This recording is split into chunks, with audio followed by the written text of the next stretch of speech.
Hey everybody, this week's episode of the R&R&R show is brought to you by The Op. And wow, hello, look, there's 4 of us today, folks, here on the R&R show. And not only 4 of us, but you're here live in person in my house, literally in the house. Right? Not via the magic of video, as you so often like to say. Exactly. And every time you say it, I always think, it's actually pre-recorded video.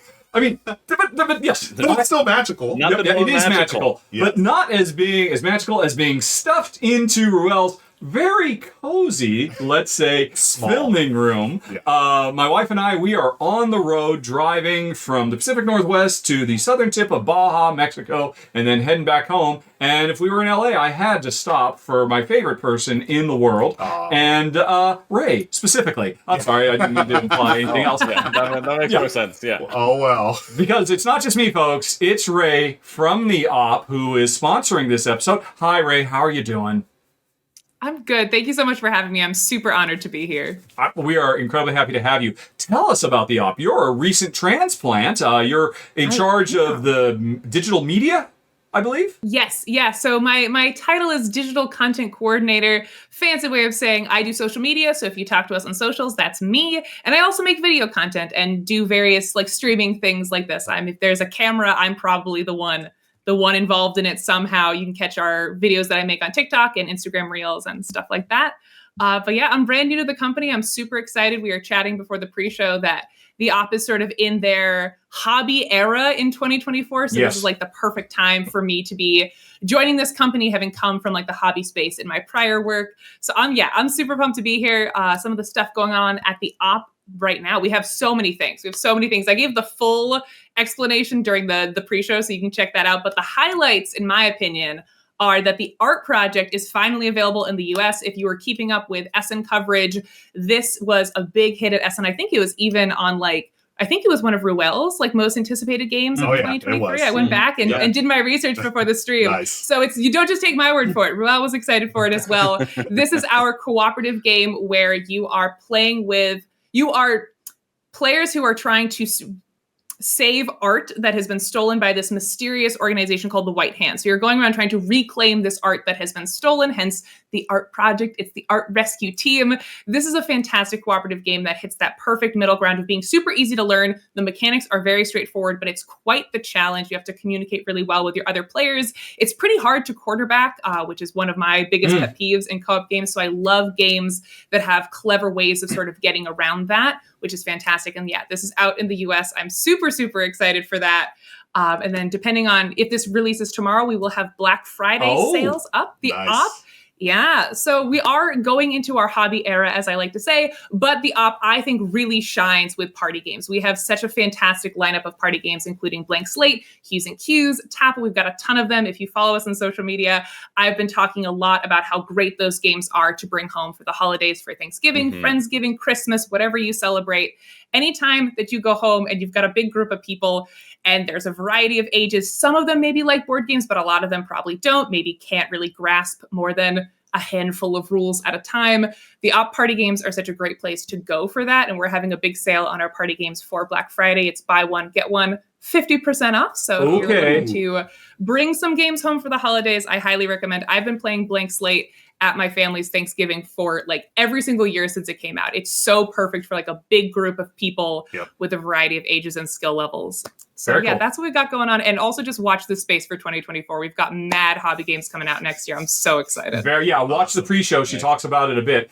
Folks, I'm going to put a link down in the show notes to get jump directly to that Black Friday sale page. And I can say, having just come from Funicon, a recent convention up in Oregon, everybody I played the art project with really loved it. It is a lot of fun. Really, really sharp and gorgeous art from Vincent Dutray. Just a real eye grabber too.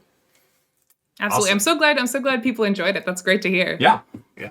All right. But what are we here to do? We are here to talk about our top 12 foodie games. Yes. And these are games that I've been really excited to talk about because I'm a foodie. I know a lot of y'all who watch these are as well. And I'm excited to see what everyone's come up with. And we talked a little bit on the pre-show. Again, click on the link below to see the pre-show.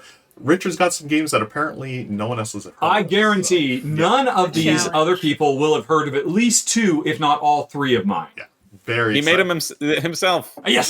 They're just all Richard premiering. Oh, I have this game called Bowl Full of Sausage. Yeah. It's like, okay, Actually, that sounds pretty good. That I sounds would be good. down for that one. I'd play that game. Chris, why don't we kick things off with our number 12, my friend? All right, number 12 comes to me. I get to start the list off, and so this is sort of a quick filler game that the food theme doesn't really come forward that much. You could do it with anything, but it's a play on the typical scoring condition of some board games, and that's point salad. Sure. Point salad. Nice. I had Good to throw pick. it on here. It's just such a good game. It's so cheap. It's like $20 or less, and it's very simple. On your turn, you take 2 cards. That's it. You're taking a bunch of different salad items that you can put into your salad, or you can take 1 card, and that's a scoring condition, and then you just try to get these salad accoutrements, as they were, to put into your scoring condition and get the most points. Goes by super quickly. You can't really plan ahead because things are always in flux and flipping over, and if I'm like 3 turns down the line, it doesn't matter. I'm just going to look and see what's on my turn, grab some veggies, hope I get the most points. Plays super quickly, but it's so satisfying. Plays well at all the player counts as well. It's just a great game. Yeah, That's it. I agree. I think it is a fantastic title, which I'm sure is not what longtime fans of the show would be expecting. But I guess when I'm actually talking to Chris face to face, I can no longer talk trash about his choices since I'm no longer here through the magic of video. We'll keep our fingers crossed that Yeah. I make some horrible decisions later on in the episode. I imagine so. But I gotta say, it is a sharp game, and you're right, it is kind of abstract, but I think the food does come forward. And if I didn't hate rabbit food on my plate, I could certainly see it being engaging for the theme as well, for the variety of all the different vegetables that are available. I mean, personally, I prefer the sequel, Point City, but that has nothing to do with food. So I think a pretty good choice. I assume doesn't everybody else has belong on the played list. it. Yeah. Oh yeah. Yeah, great game. This is one that I usually have in my little quiver case when I go to family parties or whatever. It's one that comes out a lot. Yeah. And again, very simple to get to the table. It takes 2 minutes to explain, and you're right into the game. And it's cute. I mean, it flows really well. And as Chris mentioned, it plays well at all player counts. All you have to do is take out a certain number of cards for each player. Yeah. One thing I will add to it, though, if you're going to play it as a 2-player game, it can get pretty cutthroat. I have that's found. true. The hate drafting in that game is high. I could really mess up your day. You're right. So that's something to bear in mind as well. But at a higher player count, that wouldn't matter because really you're more grabbing what I need as opposed to denying you what you want. Because I can see, oh wow, you've been all about those peppers for the whole game. It'd be a real shame if that card disappeared and I just, Yeah. Great pick, Chris. It's just so Point salad is solid. great. Like, It is. it's I also just just so love the solid. name. Yeah. I love that it's kind of It's very meta. clever. Like for most people, it means nothing, but if you're a board gamer, it's like, oh, that's clever. I love that somebody went there and did that. Yeah, you're so right, Ray. I love that little, gamer nod. Like, hey, it's point salad. Like when I first heard of the game, I was thinking, oh, is this a Stefan Feld game? But no, it was not. Yeah. Okay. Yeah. And also too, in terms of the card count, if you don't like the first time I played it, we just used all the cards because I was like, oh, I didn't read the part where you're going to take out the cards, and so we just had a longer game, and it was completely fine. You know what I mean? So I just love games that are just like our scores were very high, and I've never had a high score like that ever again because I was playing with every card in the deck. But it's still it still works, right? Like I love when the core of the game remains so consistent that even if you do make like even a setup mistake, you still get a great experience. And that to me is like a really great game. Yeah, totally. Nice. Okay, let's move on to our number 11. Thank you for that, Chris. In our combined list of things here, we're at number 11, so I'm going to be choosing for the group. This one, I feel like the theme really comes out in this game, and I'm just going to get right to it. I'm not going to mess around. We are talking about New York Slice, and that's our friend Mike Murphy from the Brothers Murphy. This is a classic I split you choose game, and look at this. I mean, it looks delicious. I mean, I love anchovies as well, but it's a I split you choose, and you're gonna literally split up the pizza, and there's different point values, and you're gonna go for different things depending on what the variable goals are in the game. So you can have like, hey, you want to collect veggies or whatever for this, and you're gonna hopefully score the most points. And I love the fact that it is I Split You Choose because it's so perfectly thematic, right? Yeah. You know, it's so good at what it does. I love the mechanism, I Split You Choose, and I just love the theme because I'm a big pizza fan. So, of course, I'm going to love New York Slice. That's our choice for number 11. I think that's an excellent choice as well. I forget, was it New York Slice that came out first or the cake pie slicing one? The cake came out first and the New York Slice redid it. Was the remake of it. Nice. Yes. Yeah, which means it's the better one. So it's the one you should seek out because Totally. I'm sure they learned lessons in the development of it. They did, yeah. It's another game that plays well all the way, I think, up to 6 players. And just like Point Salad, you bring this out, it's like, oh my gosh, it looks like a pizza, and it's super easy to teach. Like, you're just gonna, hey, you want to collect the most points, but at the same time, you're gonna have to split it enough to where everyone gets, a slice of the pie, literally. And it's like, oh, do I want to keep these or do I want to give up these? Classic I Split You Choose conundrum, as you will. I gotta say, my problem with the game is it's not you, Pizza Slice, it's me. There is probably no mechanism in all of board gaming that makes Jen just curl up into a ball of indecision because of the whole nature of this is right. I get to choose what everybody gets, and I get last dibs on all the the collections I made here. What am I going to do? Because you want that. You clearly want that. Oh, I can't let you have that, but I need that and the other. And so analysis paralysis can really ensue, even in a quick, simple little one like this. But yeah, if you're not put off by that, it is a brilliant design and literally mouth-watering to look at it set up on the table as well. Agreed. Yeah, it's making me hungry right now. I'll be honest. Yeah, same. It's like, get that video off the screen. I'm gonna have to order delivery. We're in the middle of the video. It's gonna come. Yeah. Okay, so that was our number 11. Now let's move on to the number 10 on the list, and our special guest Ray is going to bring us in for number 10. So it's so funny because we don't pick the order that these show up, and it's so funny that this is the first one I'm talking about because here I am trying to appeal to Rahdo's audience, right? An audience that likes their, slightly crunchier, medium to heavyweight games. And I'm coming out with a game called Yum Yum Island, which I'm sure no one has heard. I've heard of it. I swear. I've never heard of this game. There it is. Look at her in all her glory. So there's a story behind this game that I'll talk about later. But first of all, what is this game? I'm just looking at this. What is this? I already love it. I already want it. I really want it. This looks awesome. Look at right. There's so much. So this game has deep lore for me personally, but what you are looking at is Yum Yum Island. The lore behind Yum Yum Island is that it's an island populated with various zoo animals, apparently. And then one day, a giant man comes. Where does the man come from? We don't know, but here he is, and he's eating all the food, and the animals are starving and dying because this man is eating all the food on Yum Yum Island. So they call you, and only you, to fly in and airdrop food to these animals so they don't shrivel up and die. Wow. That's our story. Mechanically, what you do when it's your turn, you put on, it's a cooperative game, you put on a very crappy paper blindfold that will just give you paper cuts on your face. It's awesome. Put on a little paper blindfold.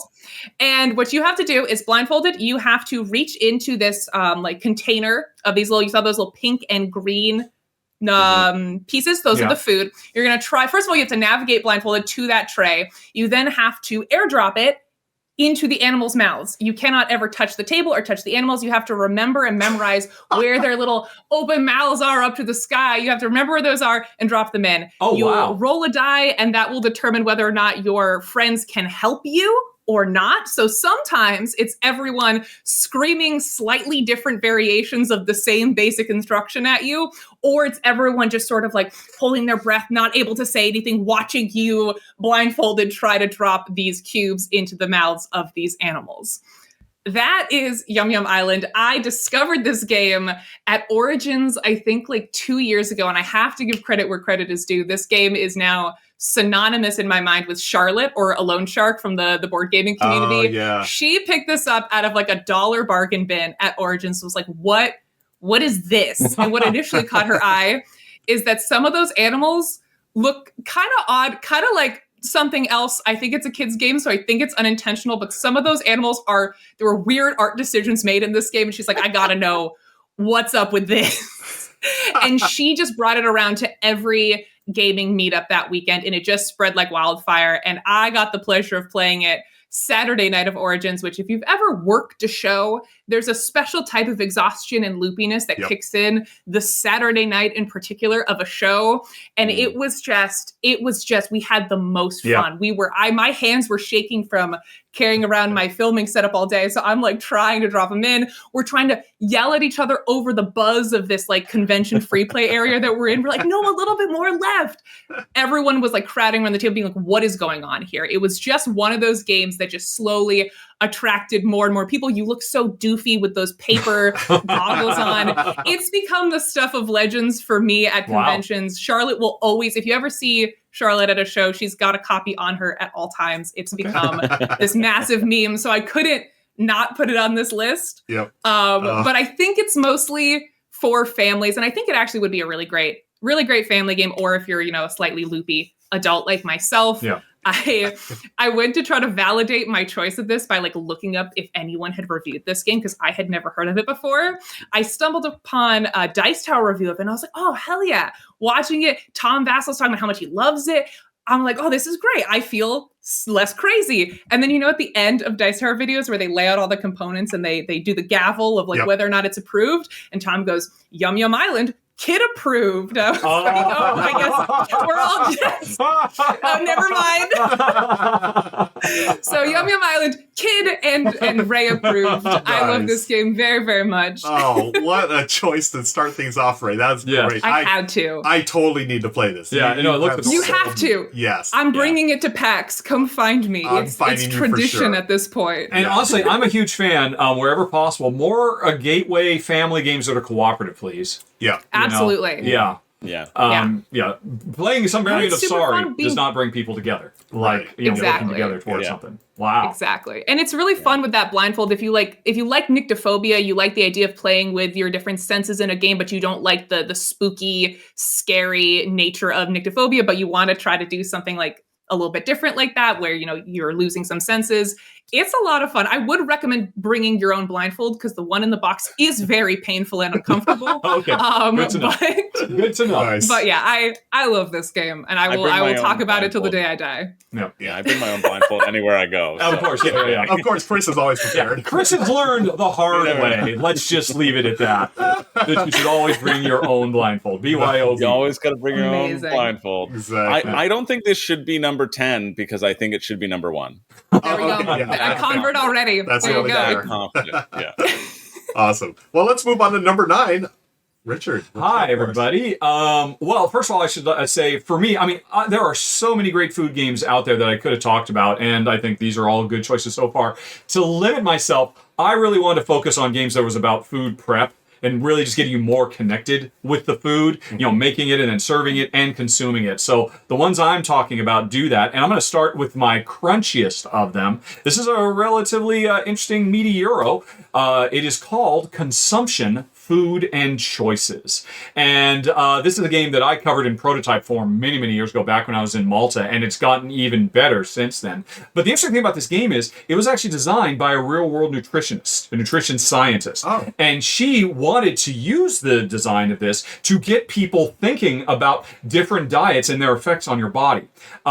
So at its heart, what we're trying to do is just live a good, balanced meal life. And interestingly, the game doesn't really cast judgment. It says, well, hey, do you want to go paleo? Do you want to go vegan? These are just what the choices you'll have to make and the effects they will have on your body. And there's actually a few different mini games in here. One of the coolest ones is me showing it, setting up right there, is this is actually also a supermarket shopping simulation. Because at the beginning of every round, you put all the different foods in this supermarket, and it's got this very, very cool dice-driven draft to let you get the right types of ingredients to put together. Because over on the right, you can see, hey, there's a bunch of cookbooks, which are a bunch of different cards representing all kinds of different meals from different categories. And so you've got, this is literally a recipe fulfillment game. And you're trying to grit the right ingredients to make the right type. But each player has their own very, very unique board talking about how they are going to focus on, the different, whether you're going to focus on grains or fruits and vegetables or meat.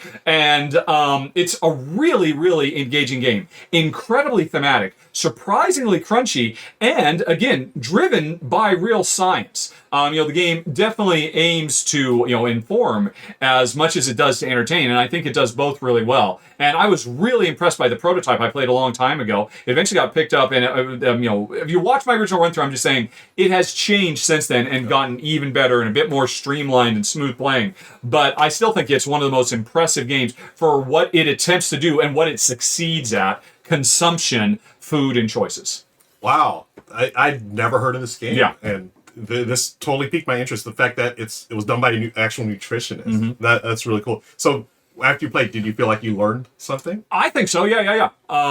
Actually, some of the design elements that are in the final, I know came from me too, because I did give her some feedback when I was covering the prototype. Oh, so okay. I've got a soft spot for the game in my heart as well. But yeah, it's really. I highly recommend it. It's, what is it, number 9 on the list. All right. Nice. Number 9. I love games that try to incorporate real science. I think that's the coolest thing. The only thing that stuck out to me was the title is kind of on consumption. Yes, and I talked to her about that. I thought it was about like the old-timey name for tuberculosis. Like the consumption. I thought it was going to be plague. Yep. Yeah. And I thought for sure consumption, plague, and taxes, but I haven't heard this version. It's entirely reasonable, and I talked to her about that too, and I'm sure the publisher talked to her about it also.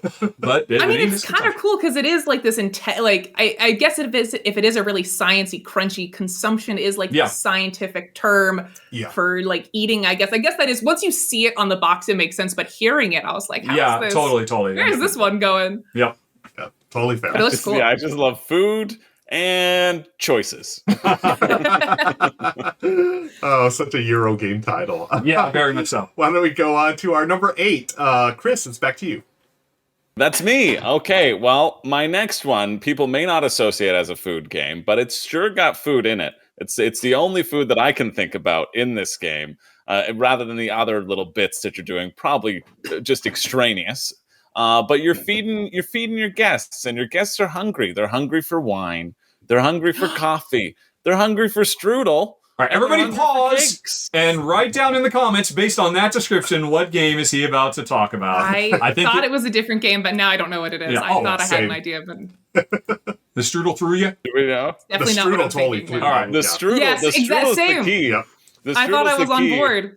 Yep. The strudel's the key to put your guests in there are different rooms that they'd love to go to, but they have to be well fed before they can go to their red, blue, and yellow rooms. What is the name of the game, Chris? This is Grand Austria Hotel. Okay. Yeah. Nice. It's a good one. And I saw on Board Game Geek that there are like some geek up bits of where you can get actual like wooden pieces for like strudel and all the because I was looking up like. Also, full disclosure, I forgot that it was called strudel and cake. I knew that there was wine and coffee, and I was like, there's some other pastries in there. I figured I should look that up before we talked about it. I love this game so much. It's so good. It's by the great design team behind Lorenzo Magnifico and Golem and all the other stuff that they've done that I'm not mentioning right now because to keep you in suspense. Yeah, that's the reason. It's so fantastic though. You're competing to have the best hotel. You need to bring hotel guests into your cafe. You need to feed them by getting different resource cubes. And then you have to put them in their preference of hotel room as well, building out this grid. And what I think is really exciting about this game is how the actions are determined. You roll a bunch of dice, and you can take a dice, and that will determine your action.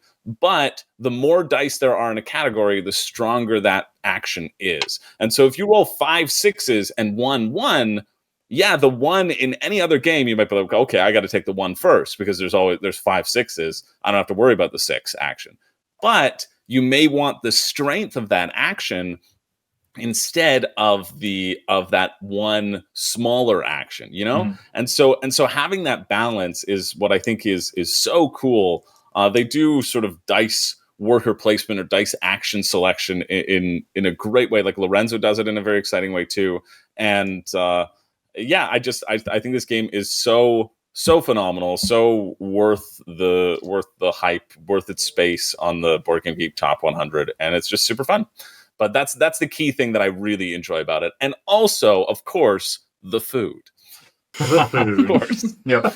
And here's my problem. The fact that you have to mention that as an afterthought. We are done being complimentary to Chris's choices here. There it is, folks. It's not called... My number one is all food. Don't worry. It's not called Grand Austria Strudel. It's called Grand Austria Hotel.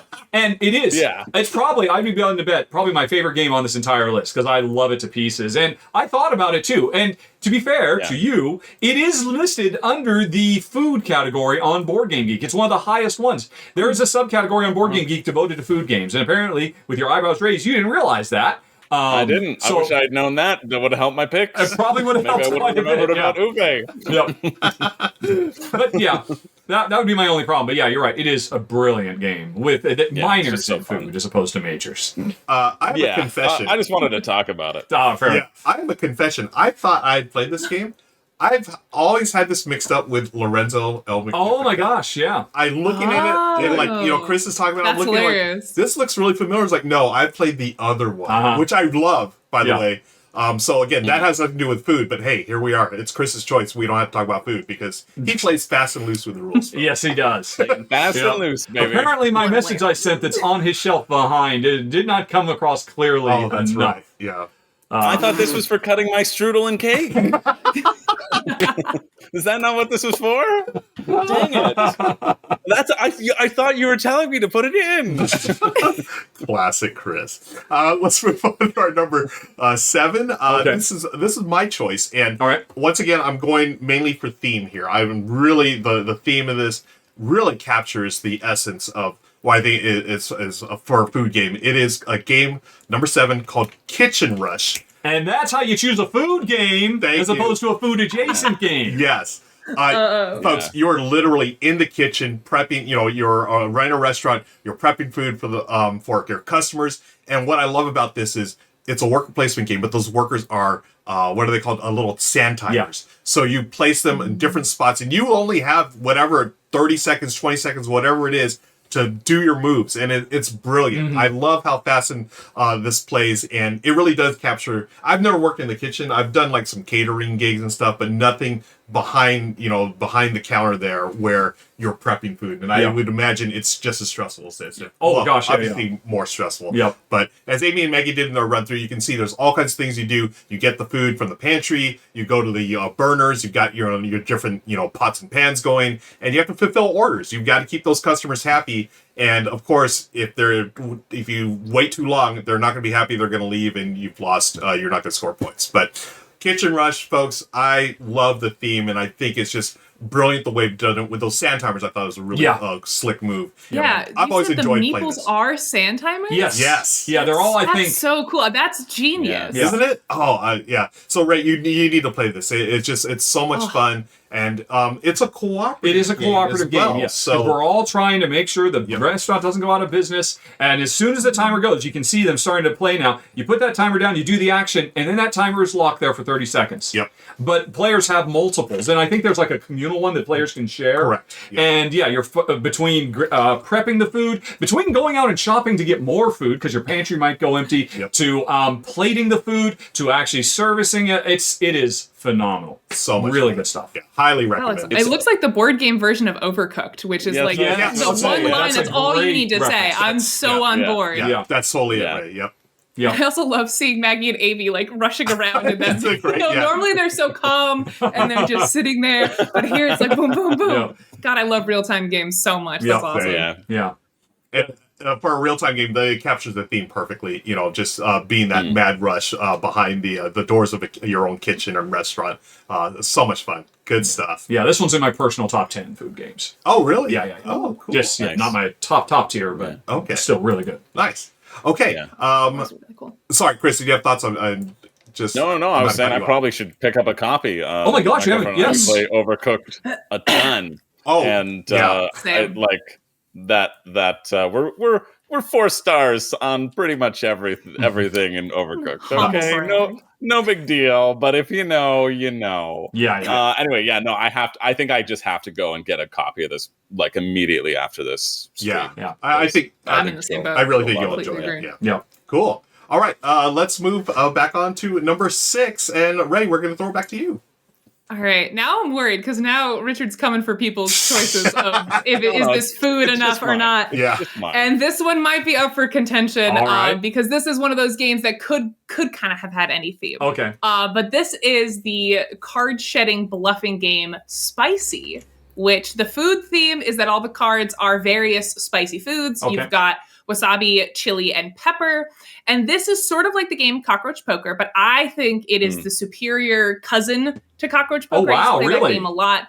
Yes, and I'll talk about that after I've explained what it is, why I like it more than Cockroach Poker. But basically what will happen is there's those 3 suits, as I said, wasabi, chili, pepper. The person who starts has to play a card face down in one of those suits, numbered 1 through 3. And then play goes around clockwise where everyone continues to put a card face down on top of that one. It has to match the suit. So if I played the 1 of wasabi, the person to my left has to also play wasabi of a higher number. And they have to claim this is a 3 wasabi, right? And play goes around like that. And at any point when someone plays their card, you can put your little paw, as they call it, because there's like tigers. That's what we all are. Don't ask me why, we just are. You put your paw on the stack and you say, you're lying. And you have to call either they're lying on the suit or they're lying on the number. You can't say that's BS. You have to claim either number or suit. And then obviously you're trying to shed your hand and also gain points from, like, if I correctly call your bluff, I get that stack of cards underneath it. And it goes around like that. I like this. I love bluffing games. I love any sort of social deduction thing or anything like that involves reading other people. I really enjoy that as a mechanic. I like this more than Cockroach Poker because in my experience with Cockroach Poker, there's a little bit of an unevenness in play where you can target one person a bunch. And because you get to pick who you go to in Cockroach Poker, I find that dynamic can leave people out or can like really bully one person. This you have to go in clockwise order. And I really like it. I love bluffing games, and the production value on this is also beautiful. All those cards are these beautiful gold foil cards. The little tiger drawings are gorgeous. And yeah, that's Spicy.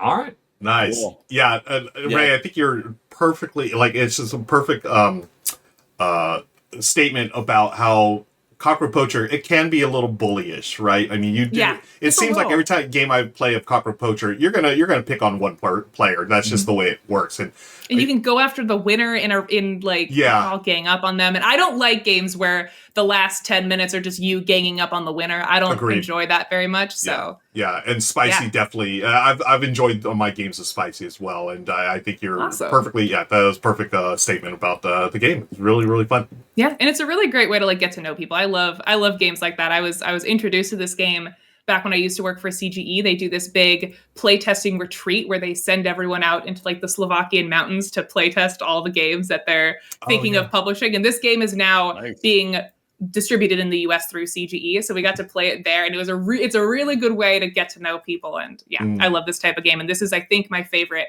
in the light card bluffing genre. Yeah.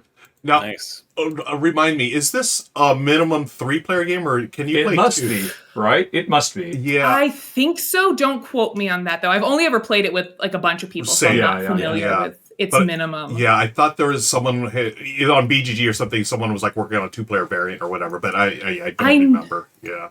I know Eleni, who works for CG, played it with her partner a lot, and she said she enjoyed it, but it's not like an official player count. Got it. It says 2 to 6 on BGG. Really? Oh, okay. Well, I wonder if it has some kind the of community says 3 to 6. Yeah. That's Cool. unsurprising. All right. Yeah. Okay, All right. great choice. That was our number 6. So let's move on to number 5. Oh, it's back to Richard. Hi, everybody. So this again is one that's all about food prep and making the right, getting the right ingredients to make the right meal. And I really like it a lot. I'm sure nobody's heard of it besides me. It is called Master Sweets, and this is a game that I would liken it kind of to Ticket to Ride, in that a large portion of the game is getting the right cards in your hand that represent different ingredients, fruits and flour and eggs and milk and just a wide variety. You can see them all there, probably almost all of them. There's chocolate and whatnot. And the thing is, over time, you're building a bigger and bigger hand. And in Ticket to Ride, you're trying to get the right collection of cards to lay track down. Here's the deal. the grid of all the cards you can see on the table, any row or column of that is functionally a recipe for a particular meal you're trying to make. So, like if you look in the middle, there's milk and fruit and lots of butter and chocolate. So, one of the fun things about this game is if I can get that particular combination of ingredients in my hand, I can claim that entire row or column and say, that's the meal I'm making. It's kind of the same as, getting all my trains on the board. And the interesting thing that happens is once I clear that out, they all go away and everything else shuffles together and tightens up to rebuild. You can see over time, the grid is changing. Oh, I thought I desperately needed one more butter. Oh, but now I don't need butter. I can fill that in that much quicker. And so imagine Ticket to Ride. Oops, that was a short video. We need to turn on looping. Come on back. Alrighty. Or I'll just go over there. There we go. Loop. Oh, it was looping. Oh, I just didn't let it loop. Right. Anyway, imagine Ticket to Ride where the board is constantly evolving and changing. And so you're trying to make plans but oh my gosh, you took that other thing. I could pivot and make this other particular meal now. And then of course the interesting thing is, like Ticket to Ride, you spend all your cards to collect these. It is sharp and fast. And as I said in my little rapid review here, I would play this over Ticket to Ride any day because I think there's more going on. It's got that same kind of fast playing, get cards, rummy feel, but you've got special player powers. You also have a lot of different modes. There's like a really nasty cutthroat mode you can play if you want that. There's a cooperative version you can play. It's got a great solo mode. It's got a ton of variety built in. And at the end of the day, one of Jensen, my favorite things is, a particularly odd, there's like 3 fruit and some cream and some nuts. What is that? Is that, is that a banana split I've made for myself? It gives a little bit of role playing too. Like, look at this concoction I have made. Isn't it delicious? And yeah, it's really flying under the radar. It hasn't gotten a lot of attention, but I think it's very, very sharp. And anybody who likes Ticket to Ride and likes food owes it to themselves to try out Master Sweets. You had me at Ticket to Ride and food. Exactly, right? Yeah, that's a good pitch. Yeah, I really want to try this. I've never heard it. Well, why do you think it sort of flew under the radar? Oh, it's from a very, very small publisher. Okay. A tiny little Kickstarter. Yeah. I think they did a second one a couple of years ago, if I recall correctly. But yeah, it was just, in an industry where 10,000 great games come out every year, not all of them are going to resonate or get noticed. But yeah, I think it's really great and worth seeking out. Nice. Awesome. Cool.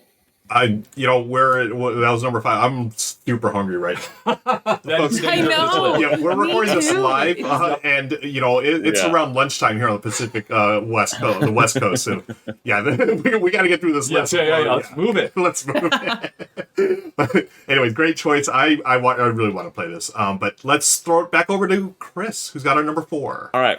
This is my last pick. This is one that is very much about food and marketing. And it's all marketing and not food. And this is actually kind of topical because the special deluxeified edition kind of came out today. Oh, okay. On Game Yeah. But this is Food Chain Magnate. Yep. So Food Chain Magnate by Splatter Games. I played this game for the first time this summer, and man, is it fun! It's really slick, and it's a lot less complicated than I expected. I feel like it had this like image around it for me that it's going to be so intense. It's going to be 4 hours. Like, you really got to buckle down. But really, it's just like a bunch of tech trees. It's very tech tree, the board game. Yeah. And as you sort of navigate how to promote your food, the food that you're getting, and the food that you want to deliver to your customers. Yeah. And so there's this big sort of board laid out there. There's a bunch of different houses, and those houses, they don't know they want food until you put up a billboard right next to their house that says, "Hey, you want pizza?" And they're like, "Yeah, I do want pizza. You're right." And then you hear some radio airwaves, and they're like, "Yeah, you want lemonade too with that pizza?" They're like, "Yeah, I need pizza and lemonade. And if I don't get pizza and lemonade from one restaurant, I'm not leaving my house ever again." And that's basically how the game proceeds, is then it's up to you to try to get those resources and fulfill. It really is structured too from like a strategy point, and this is important if you ever pick it up and to know the game. The first few turns are so important because they kind of define your strategy for the rest of the game. That's something that I think people will really like, or people will really dislike, because there are these milestones, and they're really, really powerful milestones. So you can have, the first person to get rid of food gets a fridge that can hold 10 food in between rounds. And so you don't then have to play your fry cooks, your burger chefs, or your pizza cooks every round. You can play them a couple rounds, build up a supply of pizza in your fridge, and then be like, okay, cool. I don't have to devote like resources and to that thing. And they're all super, super powerful. And it's really important that whoever's teaching you the game like emphasizes how powerful they are. Mm-hmm. But there's just like a wide variety of strategy, and there's not too much rules complexity. There's not like too much minute little things. It's pretty streamlined. But I also have to say, since there is like a Kickstarter going on, I think the base game is going to be the better version. I think it's going to be the better version because this Deluxified Kickstarter is giving you a bunch of plastic pieces, and like you got to put things on those houses.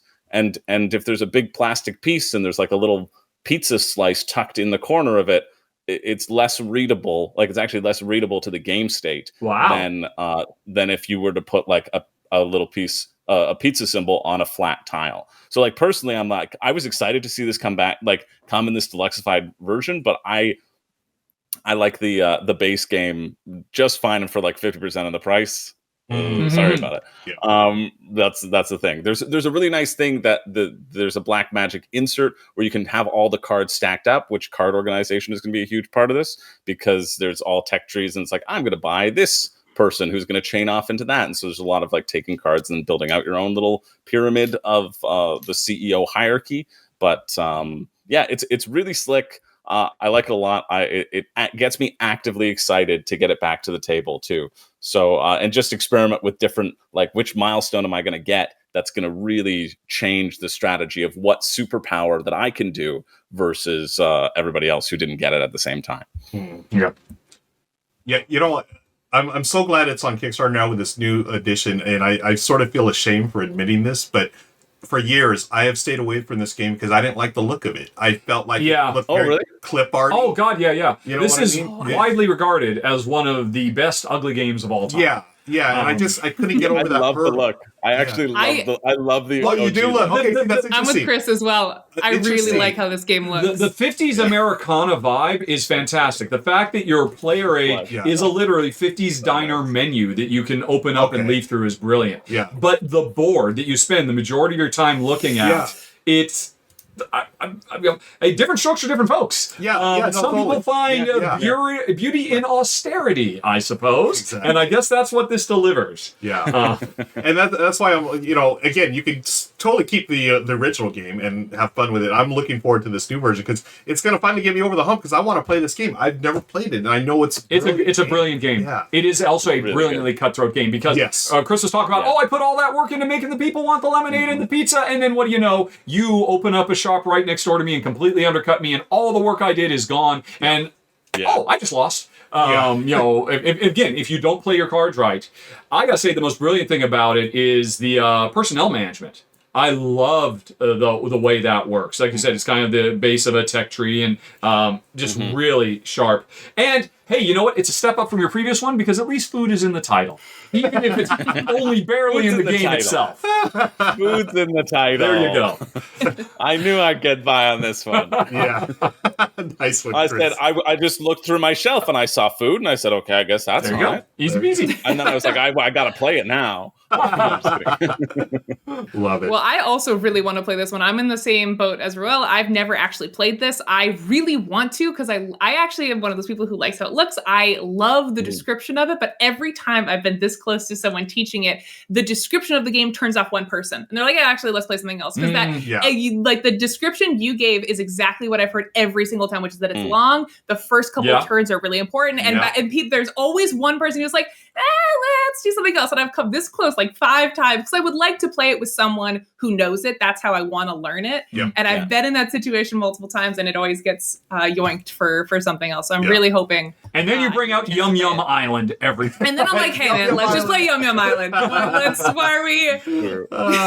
Nice. Okay, I we're would getting say to the top. I wouldn't worry. Oh. Yeah, just Yeah. on the timing. Like I wouldn't worry that much about the timing. Like it took. Yeah. I think it took our 4-player game with 3 new players. I think it took us like 2.5 hours. Oh, that's Oh, actually not that's not bad. bad. Pretty at all. good. Yeah. Like especially when Yeah. it's being touted as this like 4 hours sort of like I Yeah. don't see how it could get that with the decision space that you have to do. I was expecting something way more complex, and I actually found it like very reasonable. We did sort of opt for a shorter game because basically at the beginning there's a set amount in the bank, and then everybody puts in a secret amount into when the bank refreshes. And so Right. you can put in a large amount or a small amount, and okay, I put in $400, so there's going to be at least a little bit of time to get my engine running. Or no, I put $200, so I'm going to pursue like a quicker strategy. I think that's the design behind it. Interesting. Yeah. And so we all kind of opted for like the $200 level when we played it for that like 2.5 hour. That's the thing. This is a game But it still that was good, right? yeah, its length can be very dependent on players. And if everybody Yeah. throws in, Yeah. I mean, yeah, it can be an epic, not quite Twilight Yeah. Imperium experience, but it can do that, which is why you always need to have at least like 1 or 2 people at the player table who are treating it as a race and saying, no, I'm going to make this Yeah. go fast. And I'm going to get in and make my money and get out while everybody else is still building up their infrastructure. All right. Yeah. Cool. Yeah, I can't wait to play it one of these days. Who knows, Ray? Maybe we'll play it together for the first time. There you go. I would Figure love it out. that. Yeah, I would be- genuinely love Yeah, that. Yeah. likewise. We're at the top 3 now, folks. All There's right. the top 3 food games, and it's back to me. I had to put this game on the list because it is one of the first games that I played when I got into the hobby years ago, and it's still a game that I use, I'll talk about in just a second, as far as explaining a certain mechanism. And it's our number 3. It is Sushi Go. Yeah. I mean, Hell yeah. there's food in the game, and there's our friend, the Dragon's Tomb, playing it. It's a classic set collection card drafting game. You're drafting different types of sushi. They score differently. You're going to play it simultaneously as the other players. Then you pass your cards to the left or right, Yep. and you continue. You play 3 rounds. There's certain ones that score bonuses at the end of the round. I think it's the desserts. And I could have put in any version of this. Sushi Go, Sushi Party, or even Sushi Roll, the dice one. I love them all. They're all pretty much the same game, but obviously with dice or whatnot. But this game, I use it to explain card drafting. Sure. And I use this as part of my holy trinity of card drafting games. I use Sushi Go, then I explain 7 Wonders, and then we got to Blood Rage. And those are the 3... The pipeline. The pipeline, Yeah. yes, of card drafting. And I think this is the perfect one because it's easily portable. I played it so many times with family and friends and non-gamers. Gamers, it's a nice little filler. And, I mean, it's got super cute art. I mean, come on. It's one of the cutest games ever. And it's by one of my favorite designers, Phil Walker Harding, praise be.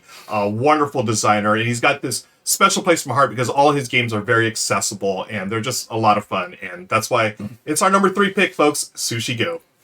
Right. And before we talk about the game, for folks who aren't familiar with the channel, The Dragon's Tomb, his whole shtick is he makes a video how to play of the game, making up his own rules. So please do not have read the text in this portion and think, oh, I think I understand how to play this game now. That's you right. most definitely do not. No, 906. he makes it very accurate how to play. He's the only one who I've seen does the actual how to play Actual correctly. rules. I stand corrected. Other channels. I stand corrected. He's the only one who that's always teaches- been my right. You can get a score of 15,100. That's a pretty good score. Yeah, that's Yeah, not all that's it's pretty on. good score in Sushi Go. These are the millions and millions. Jesus. Oh, that's a good score. Yeah. What a good channel. But you know this game has made a really big impact because whenever I'm sitting down to Jen and saying, okay, we're going to play this game, and it's like Sushi Go. Sushi Go or 7 Wonders are the 2 games you reference to immediately understand a closed hand draft. Yep. Like Sushi Go. And yeah, it's a great gateway. It's charming. It's fast. It's adorable. And yeah, I would say I would think most people would consider it a pretty solid entry for food as well. Yeah. Because it is about getting the right number of points Totally. and getting the right combinations of foods together that work well together, and therefore they're more valuable. Yeah, Yeah. good choice all around. Now, Unlike some totally games. off the. I was just going to ask. Do you eat sushi? No. Okay. So just wanna make sure. Also, it doesn't make me hungry like some of the other games, so it doesn't have any unfortunate side effects. Gotcha. Cool. Yeah, it's less appetizing because all the sushi have cute little faces on them, and you're like, Yeah. So I'm eating this Yeah. cute little sushi. Yep. Or more appetizing, depending Oh, on I think, yes. There you go. if we're going with the Donner family party Yeah. party game. amazing. Nice. All right. We got 2 left. Ray, you've got our second choice for the list. All right. So this one, if you watch the pre-show, I alluded to this game. My number 2 is A Feast for Odin. And this game is probably why Uwe Rosenberg will be my favorite designer probably forever. I adore this game so very much. I am a big worker placement and also spatial reasoning person. Those are like my 2 favorite mechanics, and this game puts them together in the most amazing way possible. So this is classic Rosenberg game. You are feeding your workers and being a Viking and raising your animals and breeding your animals and all the things that you know and love from Rosenberg. And your goal in Feast for Odin is to expand out and fill up your little board with various goods, whether they be, animal products or trinkets from your raids, all your Viking activities. You're trying to get these little polyominoes. Is that the phrase for them? These little, you nailed it. Yeah, polyominoes to fit in your Viking field. That's the one part thematically that kind of falls through. You just have a field with all your stuff in it, but don't think about that too hard. You're trying to get these little polyominoes together to fill out your field. And the food element of this, I know it's secondary, but you also, because it's a Uber game, you have to feed your workers. So in addition to getting trinkets to put in your field, you're also trying to get meat and milk and such to feed your Vikings. And I just love this game. You've got this giant section on the left hand of the board that's like 30 worker placement options, and my ADHD brain just like flashes colors with that many options. I adore it. I find it a lot less punishing than Agricola, which is one of my other favorite games. You can obviously block people off from stuff, but because you have those 30 things to do and it's a relatively well-balanced game, someone takes what you're going to do, you can go somewhere else. There's a ton of options. There's a ton of paths to victory. There are obviously a couple strategies that are kind of considered the best ones, but I have seen people win with just animal breeding and all sorts of crazy hyperfixations on different parts of the game. And I just love how many options there are. And that spatial reasoning is so wonderful. I love that, like, when it's not my turn, I can be fiddling with my little polyominoes to try to see where they're going to go. Because, like, I'm that person in Catan when it's not my turn. I'm, like, building a little physical tower out of my pieces while I'm waiting for everyone else. I love that that's basically a thing I can do in my downtime, is I can be fiddling with how my things fit together. This game is also fantastic on BGA. If you've never played it on BGA, it's super good. If this game is kind of beefy and long for you to get to the table, the BGA adaptation is fantastic. This is a Feast for Odin. I adore this game. It's just everything I love from Uwe as a designer, and it's so good. I love it so much. I feel like every time I play it, I learn a new thing, especially playing with people who are better than me on BGA, who kick my butt. I'm like, oh man, how did you double my score? How did you possibly do that? It's one of those games that I love losing because I love watching how people carve their path to victory. It's fantastic. Yeah. You gotta love when you can appreciate a game even though you lose at it. Yeah. And I there's a couple of games like that for me where I lose all the time. And one of my favorite games of all time, Blood Rage, which I just talked about, I lose at that game so much, yet I still love it for what it is. But Feast for Odin, of course, it's got Feast in the title. I was just going to say, it does have Feast in the title. Me this. We got food in the title, we got Feast in the title, we're good. Here's the thing, it's another one that ranks very, very high on Board Game Geek's food related if you go into that category. So the denizens of Board Game Geek agree. And and I'm certainly say, I think it's reasonable because at the end, it is all about trying to get that feast. Exactly. And that's a much bigger part of the game than say Agricola, where I just have to have a certain number of food tokens to feed. Whereas here, I've got to puzzle them together, and everything is always circling back towards that. Yeah. And everything is puzzly. Even the food mechanic, you can't have, I can't just stockpile a bunch of meat and throw it on my table. You can only have one meat, then you've got to diversify that food, so you've got to go out and hunt and get a different type of meat. Everything comes back to that polyomino, fiddly, puzzly bit. I love it so much. Yeah. They are surprisingly picky. Those pirates. Or those Vikings. Yeah. Sorry to interrupt. Were you going to say, Chris? I find it's the least punishing in terms of also, like, feeding your people is the easiest to do as well, because if you don't have enough food, you just feed them silver coins and they can snack on those. That's my favorite part, is you can just give them money if you don't have food. You're like, man, chew on this, you'll be fine. You don't have to worry about getting the begging cards in Agricola. Oh god, exactly. It is the less punishing of the two. As much as I love Agricola, I would pick A Feast for Odin any day, just because it feels like it's more open. There's more to do. There's just more varied actions in this game, and God, I just love looking at that grid of like 35 options. My brain just, I love it. Yeah. And I will just say that this is the game that got me to stop playing Uwe Rosenberg games. Really? No, do you This is hate it? I hated it until Norwegian's expansion came expansion, out yeah, and fixed yeah. everything.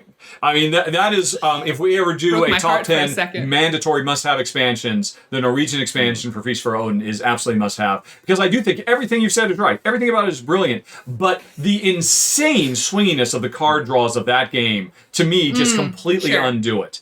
I mean, I've had brilliant strategies just completely destroyed, and the game doesn't give you much way to pivot. Look, I need more frickin' spears. Everything about me is wailing, and I've spent the whole game and I can't get a single one. Why isn't there, a face-up, draw, draft, or draw 3, pick one, anything? The randomness of those, that card deck, the weapon cards. the tools card deck. But then Norwegians fixed that so beautifully and made the rest of the game even better. So, yeah. I'm glad you came around to it. I got there in the end. Nice. And speaking of the end, we're at the top of the here we list, are, Richard. yes. What do you got for number 1? Okay, number 1 is, once again, it's all about making that delicious, delicious meal and cooking it. And it's going to be another one that probably nobody has heard of, and it's a real shame because more people should play Cuisine a la carte. And, I know you're going to like this because what would you get if you cross food with Star Realms? Oh, really? Is it a la carte? Cuisine a la carte, really? Yes. Oh, This is... hello, sir. Yes, this is a deck building game. And you start out with a deck that's mostly salt because that'll always work. The meal's not working, just throw some more salt in it. Yeah. But you are drafting to get all the different ingredients you need to make particular meals. Over to the side of the board, you've got a celebrity chefs you're trying to impress by getting the right types of meals together. You are mixing and matching, or trying to do set collections because hey, if you get a green card and you play it, you know what it does to the other green cards. So it's got that. It plays smooth. It is fun, and it is once again all about okay. Well, I've got this big collection of cards. I've made it, and what is this meal? Again, it's something I really like as well. Yeah. I define what the meal is I'm making by this random cards. Now, here's the twist, though. After you make the meal, bye-bye cards. Oh. So this also mixes in this idea of it's a deck deconstruction game as well. You spend a lot of time getting the right cards together. And there are ways you can hold on to your cards instead of getting rid of them. But this game does make you pivot. And you're like, oh, I've made the perfect green and blue deck, and I just got rid of all my blue cards and half my green cards. Maybe it's time to go to, the other food source, the dairy, which is the reds, and give up on the fish now. It's really, really sharp. It's a lot of fun. It's mouth-watering. And again, it really brings the food category to life. And if you like deck building, and if you like Star Realms or Hero Realms or Cthulhu Realms or any other realms, this is basically Food Realms. And I think it is well worth seeking out. Cuisine a la carte. Yeah, you had me at hello. As I said, I need to get this. Another game that, you're right. I have never heard of this game. And another one that flew under the radar. I'm assuming it's a small publisher. Yep. Okay, yeah. Food, Star Realms. Yeah. I'm in. Who publishes Hero Realms and Star Realms again? Wise Wizard. Wise, Yes. Wise Wizard. Well, we gotta get them in. There you go. Get them involved. Yeah. There you go. Get them to buy it up. Yeah. I think calling it Food Realms and putting it under that IP and just bringing it over. I'm all over. I think that'd be a smash hit. Food Realms, or maybe Genius. Chef Realms, or come on, let's get this game out there. I totally love everything about this game that you talked about. All right, it's great. Okay, so 12 games, friends. Food games. I am starving right now. Me too. Yeah. We want to thank Ray from The Op for joining us today on this for this list. Ray, thank you so much. You've been great. Oh my god. Really appreciate it. Of course, this was a blast. I had so much fun scavenging my collection for food-themed games. It was a really fun prompt. So thanks so much for having me on. All right. Apparently nobody else knew besides me. You are. Yeah. There we go. Yeah. It's official. Yeah. It is. Cool. Okay. And we will all play Yum Yum Island when we go to PAX. I'll bring it with me. That's a Make sure must try. everyone Definitely. tries it out. And by the way, folks, I think we mentioned it throughout, but we're not done yet. We're about to go into the post show. If you're watching this on YouTube, after you check out the Ops Black Friday sale, follow the links down in the show notes to go to the extended version of this. You'll get to know Ray in the pre-show. We do a lot of fun games with the audience, and in the post-show, we'll be telling you about some honorable mentions that just missed our list as well. So you don't want to miss that. Yeah. Links again down in the show notes. All right, and that'll do it. Richard, do you want to take us away? Well, thanks for watching, everybody. Talk to you later, and thank you to the Op Games. So long. Bye-bye.